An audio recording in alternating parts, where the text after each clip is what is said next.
Hey guys, how you doing? I'm doing a take two here because I didn't quite get my thoughts on this subject, and of course someone else brought up another point, and I have to address this because it's just like, oh my god, people, you're fucking killing me here.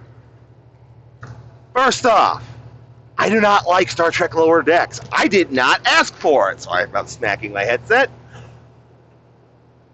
Look, there were times when I did think it was funny, but there are other times where that show seriously jumped the shark.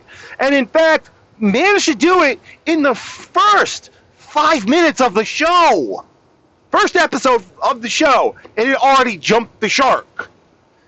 It's the scene where Boimler is doing his own personal log, trying to sound like a captain, and Marimer, the black girl, comes up on him and starts making fun of him. And then by the end of that scene, Marimer, who's drunk on duty, attacks Boimler with a batleth and seriously cuts his leg all the way down to the bone and just kind of goes, oh, oops.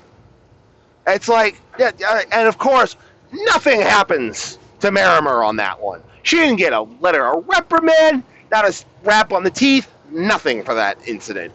And I'm sitting here going, no. Look, if you all want me to believe this show takes place in the continuity of all the rest of the shows, like TNG, Deep Space Nine, and all that, this shit would not be tolerated. Not yesterday, not today, not tomorrow. Would not fucking be tolerated. Shit.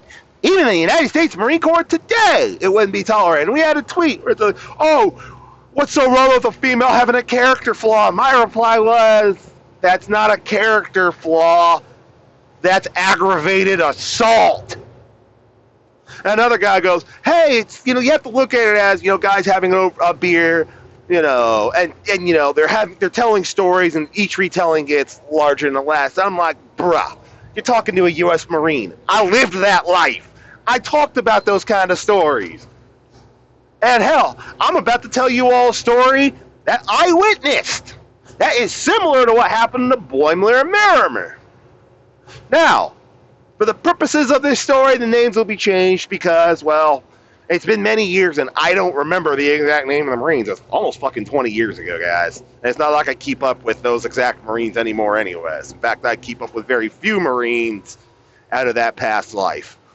But for the purposes of this story, we have Lance Corporal Cutup, Lance Corporal Dickhead, and Chief Warrant Officer Hardass. And then, of course, yours truly is Lance Corporal Shawley, because I was there.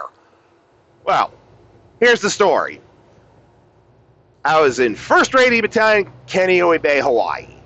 This is before 1st Rated Battalion was splitting from 1st to 3rd and 1st to sent to California, because now 1st Rated Battalion, which I was also a part of, is in Camp Pendleton, California, co-located with 1st Intel Battalion. That happened after I got out. But anyways, off that aside, Kaneohe Bay, 1st Rated Battalion. I'm in Alpha Company, Signal Support Platoon. Basically, we do tactical signals intelligence. We send out 4 to 6 man teams to do signals intelligence. Yada, yada, yada. It's 0445. We're getting ready to go to Bellows Air Force Base. It's a retired Air Force base that has now been overrun with jungle and is one of the most perfect places to go do field exercises, especially somewhat simulated jungle warfare scenarios. But anyways, it's 4:45. We're still on Kaneohe Bay. We're gearing up, getting our stuff, getting ready to check out, load up our Humvees, and head out to the field. Well, Lance Corporal Cutup had just gotten a brand new K-bar, which is not a new occurrence. Marines, we love our K-bars. They're 6-inch. Think of Rambo knives. It's basically a K-bar. I had one. Every fucking Marine had one. It was just kind of one of those things. We love our K-bars. I had one strapped to my hip. It went, strapped to my belt. Well, Lance Corporal Cutup had his sitting upside down, as many people are wont to do, strapped to his old school flak jacket. Well, Lance Corporal Dickhead ambles over, notices Cutup has a new flak jacket, new K-bar. Like, dude, hey, let me check out your flat K-bar. And before Cutup can do a damn thing, Dickhead reaches up and grabs the K-bar and yanks it out of the sheath. Well, Cutup, in a natural reaction, tries to grab his wrist to stop him, misses the wrist, and gets cut on his left hand. You know the knuckle that's right behind your index finger? He gets cut from there all the way to the opposite side of his hand. And cut pretty bad, too. He required stitches and missed the field exercise because of it. Yeah. Guess what happened to Dickhead? Oh, and going back to cut up for a quick second, he was lucky Dickhead only did such a glancing blow. If he cut any deeper, yeah, he would have cut half the tendons on the palm of your hand. Let that sink in, ladies and gentlemen. That's how bad Dickhead could have hurt cut up. And of course, I watched this. Of course, I was about 50 feet away, so I couldn't intercede by the time it happened, because it happened, blink of an eye. Blink, you miss it. But I happened to be, looking over towards them as I was, loading up the Humvee. I looked back, and then I saw the cut.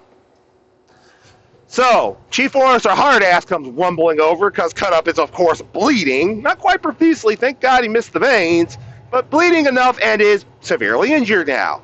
Chief Officer Hardass, let's just say, was not thrilled. In fact, was quite furious. Chief Warrant Officer Hardass, pretty much almost on the spot, wanted to take Lance Corporal Dickhead, take him to the battalion commander, who's a lieutenant colonel, by the way, who was also in the desert, so they had to do it over video call or have the XO handle it, and recommend him to not a company level, but a battalion level non-judicial punishment. Now, let me break down non-judicial punishment. It's a step below a court-martial, but depending on the level of NJP, whether it's company grade, battalion, or heaven help you, division or better, you can lose. You can be confined to barracks. You can lose pay.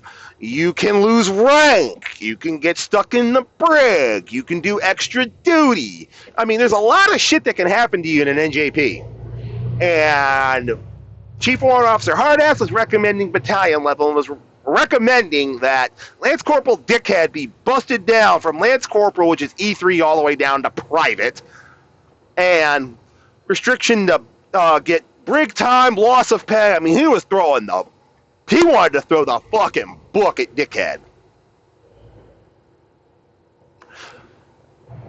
Luckily for him, our company commander, who's, I'll just say the captain, decides, no, he doesn't have anything on his record, but I will punish him all the same, because company commander does have some broad authority to mete out punishments without ever having to go through an NJP. In the end, Lance Corporal Dickhead does get an official reprimand put in his record, and he got a dressing down from the captain hard. You could hear the captain shouting throughout the office, as I was told, because I didn't see the shouting part. I just saw the cut and the chief warrant officer flipping the fuck out. But from the office girl that I knew, yeah, the captain was not impressed, nor was he thrilled, and he almost pulled the trigger on doing at least a company level NJP and handling it himself, but he didn't do it because of his record. And Lance Corporal Dickhead had better thank God he never done something this stupid beforehand. Whew. Did he almost get torched? But he got the official reprimand, and because we had what was called stop loss. Stop loss is they needed all hands on deck at the time for my general op field, so no one was allowed to get out, and it stalled promotions for basically a year and a half. Basically, I spent 2 years as a Lance Corporal, and normally I would have spent about 8 months. Yeah, welcome to the Marine Corps during the Iraq War. But anyways, he non-rec'd, basically non-recommended Lance Corporal Dickhead for promotion for 3 months to enact when stop loss ended. So basically, Lance Corporal Dickhead ended up spending an extra 7 months as a Lance Corporal from that date. Because 4 months later, stop loss ended, a lot of people got out, promotions opened up, and that's when he started his non-recommended for promotion. And anytime a shitty job like base working party or, hey, we need Marines to go do this, hey, we need Marines to go that, Lance Corporal Dickhead was first on the list, and he got plenty of extra duty. That's why when I watched that whole sequence and then the very next scene, Merrimer really doesn't have shit done to her, I was just like, there's just no fucking way that would happen. Just none. I'm sorry. If you like Lower Decks, cool. But miss me on, oh, it's so fucking great. No, it's not. About the only time I ever saw Merrimer actually get in trouble was the episode where she went down with the XO. They got stuck in the arena. Marimer's trying to berate the XO and make her the one to go fight until he finally knocks her out, does it himself, and kicks some major ass. They get back to the ship while she's in the brig because he had to wound her. He goes, yeah, oh no, by the way, you're going to the brig for insubordination. Which was like, about fucking time! God damn, I couldn't stand Marimer. She is the kind of officer slash person in uniform. And yes, there were plenty of those pieces of shit in the Marine Corps I just fucking hated. Thought they knew better, thought they were the hottest shit since sliced, thought they were the hottest shit. The shit didn't stink. They were that good. And it was just like, you're a career fuck up. Go the fuck away. But don't let them hear that. They just believe their own farts. But anyways, I've rambled on for 11 minutes and explained some cheery things out of the Marine Corps. I don't like Marimer. And I really don't like Lower Decks. It does have some funny moments, but overall, I think it's dumb as shit. It's like, that's not how a fleet functions. And don't try to tell me differently. I did it for a living. I'm Jeff. Once Corporal Shally. I'll catch you next time.